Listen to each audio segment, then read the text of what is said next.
Happy Monday, everyone. This is Martha with Nature Niche, and this week I want to talk to you about World Migratory Bird Day. So this is a 2-day campaign. It's the only international day celebrated over 2 peak days each year to highlight the global phenomenon of bird migration. And it's traditionally observed on the second Saturday of May and again the second Saturday in October.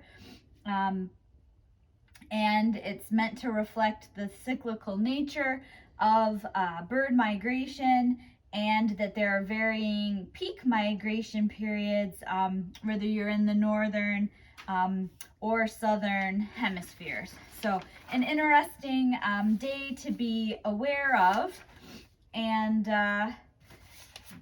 this year's theme is light pollution. So the overall mission of World Migratory Bird Day is to help raise awareness of migratory birds and issues related to their conservation, and stress the importance of international cooperation and encouraging national and local action to help protect our migratory birds. The day is organized by a collaborative partnership among 2 UN treaties. So the Convention on the Conservation of Migratory Species of Wild Animals, the African Eurasian Migratory Waterbird Agreement, a nonprofit organization, Environment for the Americas. And in 2022, there's also support from other organizations like the East Asian, Australasian Flyway Partnership, and BirdLife International. And it's interesting, the roots of World Migratory Bird Day can be traced back to 1993. There was an International Migratory Bird Day created in the Americas that was to help us focus our attention on the need for international cooperation to help conserve birds and their habitats. And in 2006, World Migratory Bird Day was originally set up as a measure to help counteract negative publicity around migratory birds around the world due to avian influenza. So I think very pertinent to things that are going on today. And basically in 2017, the 2 campaigns joined forces, and we have World Migratory Bird Day. And past themes have included topics like climate change, barriers to migration, illegal killing of birds, and plastic pollution. So again, for 2022, their theme is light pollution.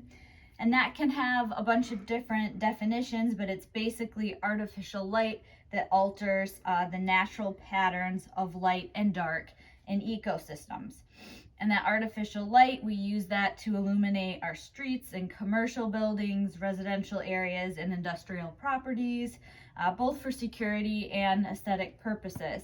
And today, more than 80% of the world's population lives under a lit sky, and that figure is probably closer to 99% for us in Europe and in North America. So that's increasing, and it's definitely something we need to worry about as it relates to our migratory birds. So how does light pollution impact birds? Well, it can alter their behaviors, including migration, foraging, and vocal communication. It affects their activity levels and their energy expenditures. So migratory birds are really exposed to light pollution, especially those species that migrate at night. And the light will attract and disorient them, and they may end up circling in illuminated areas.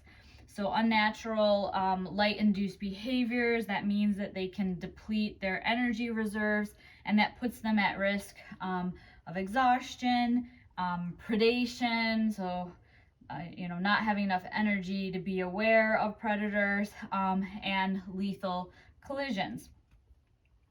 So each year, light pollution contributes to the death of millions of birds, from collisions with buildings and other built infrastructure. And although many migratory birds may start and end their migrations in areas with relatively low light pollution, during migration they have to fly over areas of intense urban development, and they'll experience high levels of artificial light. So again, migratory birds can be attracted to that light, especially if there's low cloud cover, fog, or rain, and they're flying at lower altitudes. So there are international efforts underway to reduce the impacts of artificial light on migratory species. There's Resolution 13.5, Light Pollution Guidelines for Wildlife. And there are things that we can do and key messages that everyone's trying to share as part of World Migratory Bird Day. So the fact that light pollution is increasing globally, it's increasing at least 2% each year, and that might even be higher. Each year, light pollution contributes to the death of millions of birds from collisions. Light pollution can cause other adverse effects to migratory birds. It can alter their behaviors in migration, in foraging, and in their vocal communications. And light at night can impact the timing of migration and other seasonal behaviors that are influenced by the disruption of the bird's biological clocks. And migration routes can be affected by artificial night at light, either by birds being attracted to that light, or some birds show aversion to light and may change their migration route. There is an enormous diversity of birds, active both nocturnally and diurnally, that experience impacts of light pollution. That includes nocturnally migrating birds like ducks, geese, plovers, sandpipers, and many of our songbirds. And seabirds can also get drawn into hazardous situations on land and on ships by artificial light sources. So there are solutions to help address impacts of light pollution, and there are internationally agreed upon light pollution guidelines that cover marine turtles, seabirds, and migratory shorebirds, and they're working on the land-based migratory birds, and as well as bats. So those are under development. And the last key point that they're trying to get across is that natural darkness has conservation value in the same way as clean air, clean water, and soil, and that should be protected. So I always like to help share what can you do to help with this particular concern about light pollution. So I found some take action guidelines from the Birdcast Lights Out program. I'll include a link, but basically you want to turn off or dim your non-essential lighting during critical migration periods from 11 o'clock at night to 6 o'clock in the morning.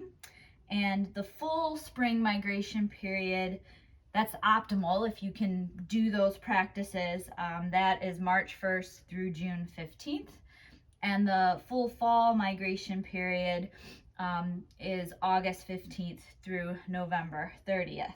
So you want to do things like turn off or dim your lobby and atrium lights, turn off or dim interior home lighting or draw the blinds to prevent light from escaping, turn off decorative landscape lighting, turn off lights before you leave your home or office in the evening. Be sure that your outside lights are aimed down and are well shielded. Install motion sensors on outside lights to minimize the use of outdoor lighting, and prevent daylight collisions with bird-friendly products for windows. And I did a Monday with Martha post about preventing window collisions, so I'll reference that in the notes as well. And you want to use warm light sources under 3000 Kelvin. And then from the International Dark Sky Association, they have some outdoor lighting basics. Basically, only have lights on when you need them, only light the area that needs it. Make sure the light is no brighter than necessary, so dimmable options might be considered with LEDs. But you want to minimize blue light emissions, either through filters or your choice of lighting type. And they should be fully shielded, so pointing downward where the light is needed most. So I hope that helps give you some ideas for how you can take action. You can also support policies that will help reduce the impact of light pollution on migratory birds. You can help promote this 2022 campaign and be engaged with local, regional, and national institutions on the topic of light pollution. So as we're enjoying the warmer spring temps and the return of our migratory species like orioles and hummingbirds and rose-breasted grosbeaks, don't forget to dim the lights for birds at night. Have a good week and happy World Migratory Bird Day.